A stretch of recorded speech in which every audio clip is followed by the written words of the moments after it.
What's going on, everybody? It's Chris Classic. Make sure you like and subscribe to the channel. Also, check out C3 Ultimate Wrestling YouTube channel for our exclusive wrestling matches. A week and a half ago, I spoke about the problem with Roman Reigns and Brock Lesnar's WrestleMania match. I talked to one of my peers. I'm going to upload that this week, hopefully before WrestleMania, to talk about certain things we talked about and things we touched on. I kind of wanted to do it again. I wanted to talk about the problem with Charlotte Flair and Ronda Rousey for the Smackdown Women's title. These are my opinions. I agree with what some people are saying, and I also disagree with what other people are saying. So these are my opinions on it, okay? I'm going to watch it regardless. I think it's going to be a very good match too, by the way. But everything else, let's go into it. All right. One of the issues is that this match has happened. This should have happened already. I think that is. I don't want to say it's too late because, like I said, they could get the crowd behind either one of them. But I think that this should have happened 3 years ago when they were setting it up. But the irony in all of this was that WWE actually listened to the crowd that year of WrestleMania 35. You know, Becky was on fire, especially when she got her nose busted. Like, they turned that around, how she acted and stuff like that, and people really was behind Becky. It was, like, centered towards Becky. So WWE put her in the match between Charlotte and Ronda, who had the championship belts at the time, and Becky won it, and she won both titles. Now, I'm not here to talk about how that match went, but yeah, this was also the same year Kofi Mania. Everybody was pushing for Kofi. Kofi wasn't even planned to be in the title picture, but they put him in there because how crazy the crowd was for Kofi to be in it. And it worked out. It worked out for both of these wrestlers.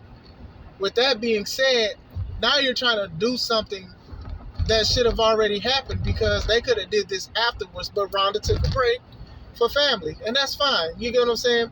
But man, when you came back and it's going against Charlotte. Now, Charlotte, regardless of people say, is one of the best women's wrestlers we've ever seen. And a lot of people are upset because she's always in the title picture. She's always winning. But let's not forget that she loses a lot too. She puts over people. She taps out. She submits. She does a lot of stuff. But we're not going to knock how great of a wrestler she is.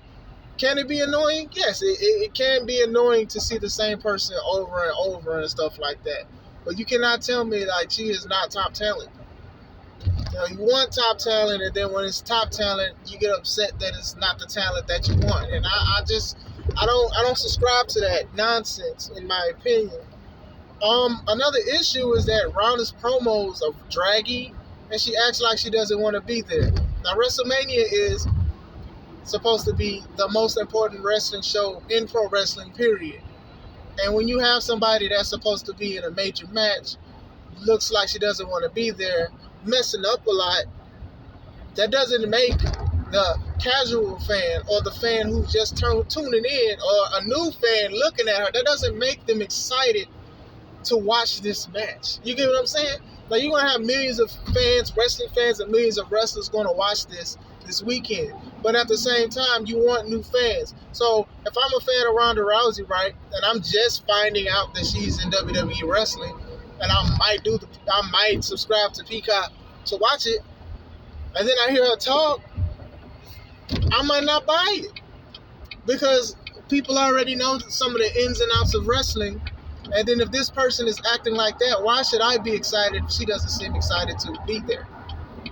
You know, I'm sure they're paying her a lot of money to be there, to wrestle, to do whatever. You know, she might have wanted to come back, but if she did, it's definitely hard to tell. And honestly, it is definitely hard to tell if she even wants to be back because of her promo skills, how she acts, she's stumbling over the stuff. She doesn't seem like she had the fire that she had a couple years ago. Now, another thing is, Ronda has left a sour taste in a lot of wrestling fans and wrestlers' mouths with what that video she did. I don't know where exactly she was at, but she was saying certain things about wrestling and saying this is fake, saying this is this, and cursing and all of that. A lot of people didn't like that. Like, to be honest, when she debuted, a lot of people didn't like when she debuted because they knew that she was going to be a line skipper, and that's not her fault. That's WWE's fault. They knew that they were going to put her in the main event, and this was around the time where they were booking Alexa Bliss as a top star. They was booking her strong. She was beating Sasha, beating Becky, beating a lot of women. Alexa was. And when Ronda was around, we was like, well, it won't be long until Alexa gets fed to Ronda. And that's what happened. The Ronda's matches, some were good. A lot of them were good. A lot of them were great. More than bad matches that she had. She's had some great matches even back then. But this was also around the time that video came out. A lot of people was upset with it. A lot of people was upset with that video, man. I don't blame them. I don't blame them because WWE has a habit of trying to go in for ratings and trying to get people to come in and, pay attention and stuff like that. And Ronda was still hot, regardless of her losses in UFC. People still wanted to see where she was going to go. I think a lot of UFC fighters, when they retire or they quit, a lot of people think they're going to go to WWE and now even AEW. I think Jorge Masvidal, he might go to AEW because of Top Team being on AEW with Paige Van Zandt and all of this stuff. And JDS was wrestling there a couple months ago. So I definitely could see that happening. But going back to the topic, you should be excited for WrestleMania, and she doesn't act like she's excited for it. See, this is the thing about wrestling, right? Sometimes we are not in the greatest of moods because of anything, because of life, death, anything. And we still have to go out there. We have to promote ourselves, and we also have to promote the company or the show that we're wrestling on and stuff like that.